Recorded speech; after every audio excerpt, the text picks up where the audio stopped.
Hello guys! ఇవాళ నేను చూపించే రెసిపీ చాలా మందికి తెలీదు. అవే ఆవిరి కుడుములు. ఇంకా లేట్ ఎందుకు? ఎట్లా చేద్దామో చూసేద్దాం. ముందుగా మనము ఇలా బియ్యం పిండి తడుపుకోవాలి. మిగతాయి కావాల్సిన పదార్థాలు ఇలా ముందుగానే చాప్ చేసుకొని పెట్టుకోండి. ఆనియన్స్, చిల్లీస్, కరేపాకు, అవి నువ్వుల పిండి. ముందుగా గిన్నెలో నీళ్ళు తీసుకోండి.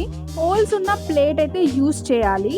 ఆ వాటర్ వేడెక్కే లోపు మనం ముందుగా తడుపుకున్న పిండితో అయితే మా మమ్మీ కుడుములు చేయడం స్టార్ట్ చేసేసింది. ఇది నా ఫేవరెట్ బ్రేక్‌ఫాస్ట్. మా మమ్మీకైతే అమ్మమ్మ నేర్పించిందంట. ఇప్పుడు చేసుకున్న కుడుములు అయితే ఆ ప్లేట్‌లో వేసుకోవాలి. ఆ కుడుములు ఉడికేలోపు మిగతా పిండితో కూడా మా మమ్మీ చేయడం స్టార్ట్ చేసేసింది. ఇప్పుడు ఆ పిండి ఉడికిందో లేదో చూసుకోండి. ఉడికినట్టయితే ఒక బౌల్‌లోకి తీసుకోండి. కాస్తంత కారం, ఉప్పు, సరిపడంత నువ్వుల పిండి, చిటికెడు పసుపు. కుకింగ్ వీడియోస్‌లో అలానే చెప్పాలి గదా! చెప్పేసా.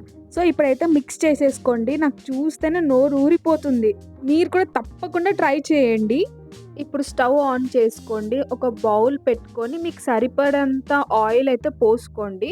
నెక్స్ట్ అన్ని పోపు దినుసులు ఏసుకోండి. ఆవాలు, జీలకర్ర, ఎండుమిర్చి.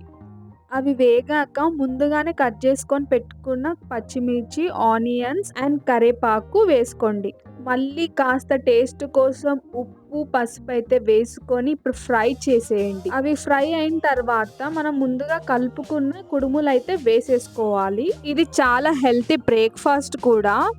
వేసేసుకున్న తర్వాత మళ్ళీ మిక్స్ చేసేసేయండి. నాకు తెలిసి ఇది చాలా మందికి తెలీదు రెసిపీ. మీకు గాన తెలిస్తే కమెంట్‌లో చెప్పండి.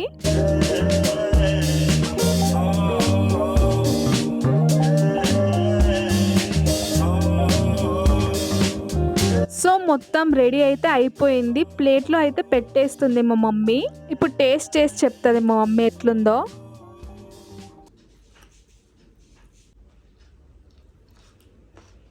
నేను కూడా తినాలి. నెక్స్ట్ వీడియోలో కలుద్దాం. మీరు కూడా ఈ రెసిపీ ట్రై చేసి కమెంట్‌లో చెప్పండి. బాయ్.